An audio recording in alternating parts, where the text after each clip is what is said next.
اللهم صل على سيدنا مولانا محمد وعلى آله سيدنا مولانا محمد وصحابہ بارک وسلم۔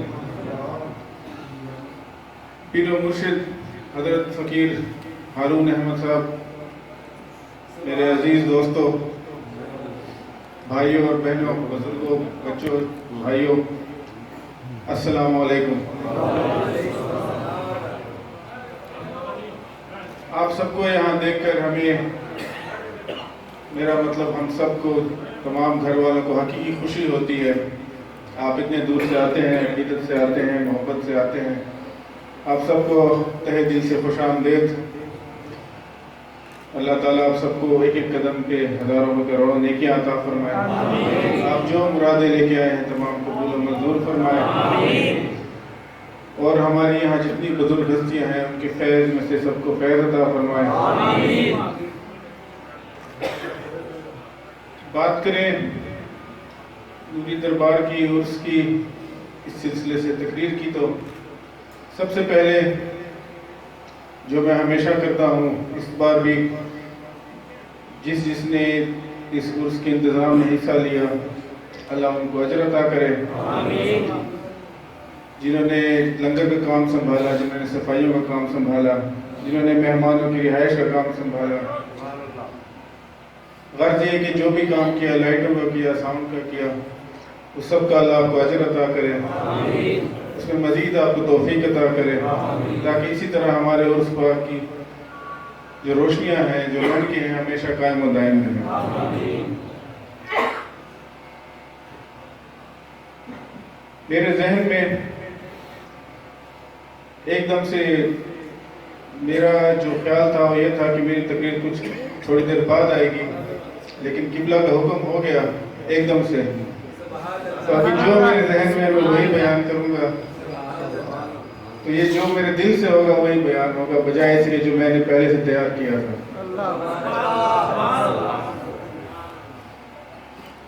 آپ جو اتنے دور سے آئے ہیں، دیکھیں جتنے بھی ہمارے نعت خواں بھائی گزرے، انہوں نے حضور پاک کی بلندیاں بیان کی، عظیم ہستیوں کی جو ان کی عظمت تھی وہ بیان کی، جو ان کے مقامات تھے ان کے بارے میں انہوں نے بیان کیا۔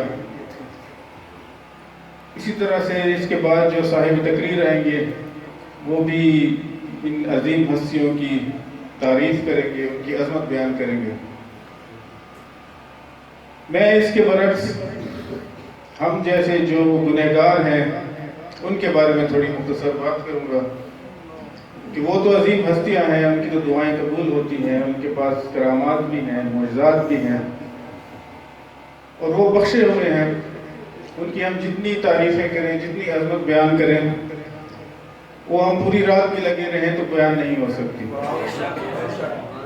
لیکن سوال یہ پیدا ہوتا ہے، کیوں فیضان صاحب، کہ ہم جیسے گنہگاروں کا کیا ہوگا؟ وہ تو پہنچی ہوئی ہستی ہیں، ہمارے آپ جو بیٹھے ہوئے ہیں، میں بھی آپ کے بیچ میں ہوں، میرا کیا ہوگا؟ اس کے بارے میں چند الفاظ بیان کروں۔ آپ جو اتنے دور سے آئے ہیں، اتنی محبت سے آئے ہیں، عقیدے سے آئے ہیں، تو آپ کا کسی کا بھی میرے ساتھ خون کا کوئی تعلق نہیں، میں آپ کا کوئی چاچا، ماما، تایا نہیں لگتا۔ آپ صرف ایک ہی مقصد سے آئے ہیں، اپنے مرشد کے لیے اور اللہ کی رضا کے لیے، ایسا ہی ہے، تاکہ آپ محفل میں شامل ہوں، عرس میں شامل ہوں، اللہ تعالیٰ آپ سے خوش ہو جائے، اس کا حضور پاک آپ سے خوش ہو جائے، اسی مقصد سے ہم آئے ہیں۔ تو حدیث قدسی ہے کہ جب دو مسلمان آپس میں اللہ کی خوشنودی کے لیے ملتے ہیں تو جنت ان پہ واجب ہو جاتی ہے۔ تو اب یہ حدیث قدسی وہ حدیث ہوتی ہے جو اللہ تعالیٰ کی جو بات ہے وہ حضور پاک نے بیان کی ہو، اور یہ متفق علیہ حدیث ہے، کسی سے بھی پوچھ لیں۔